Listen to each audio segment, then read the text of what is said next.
Redliterocket, I want to talk to you really quickly about my claim that everything is coming from sense and motor abstractions. The thinking goes something like this. First of all, I do not believe in building everything up, finding fundamental principles from which we'll be able to deduce all of reality. I think it works the other way. We start with just huge numbers of facts and items and things and potential identifications and a lot of really raw data, and then we collect it together, and we don't discover these abstractions, we create them. And they're useful, so I mean they're useful, they're not nothing. But we are building stuff up. So when you on this idea of the mind, you see, I'm thinking, how did the mind evolve? Where did abstractions come from?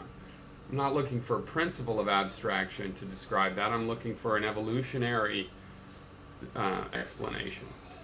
So the evolutionary explanation is that animal minds have evolved to handle sense and motor. We do, in fact, they are the same thing. The mind is a body. The cognitive science has come up with a great term called the embodied mind, which is a really, really good term.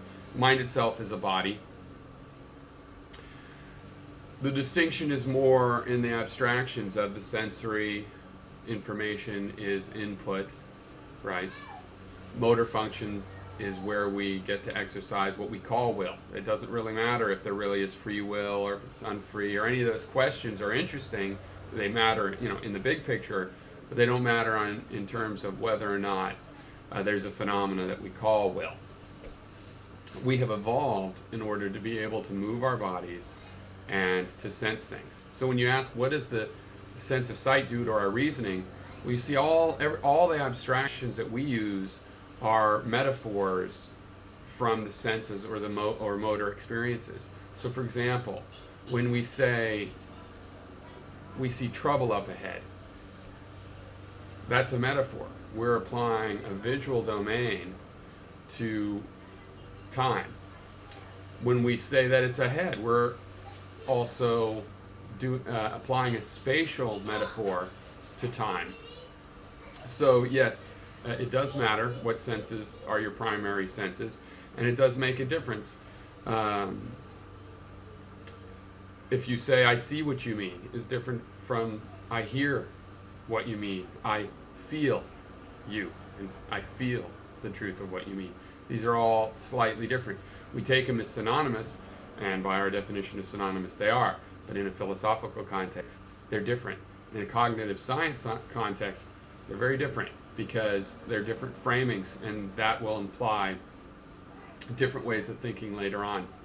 Another thing I did want to say is on the castles. Everything is a castle made of sand, and that's fine.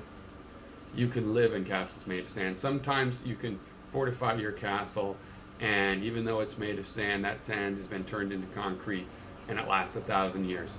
And yes, it will decay over time, and that's beautiful. That's fantastic. We're lucky that life is that way.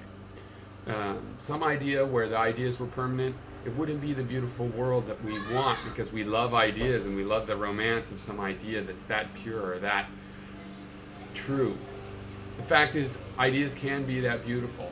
Just like a beautiful woman, it's not a matter of being every fake ideal. There's an element of reality and having a real existence. And so it is with our castles made of sand. They do wash back into the sea, and there's really no problem with that. It doesn't mean you can't build things out of them. It doesn't mean the things you build are not useful. The fact that you get to build another sand castle later, sort of whether you wanted to or not, is fortunate.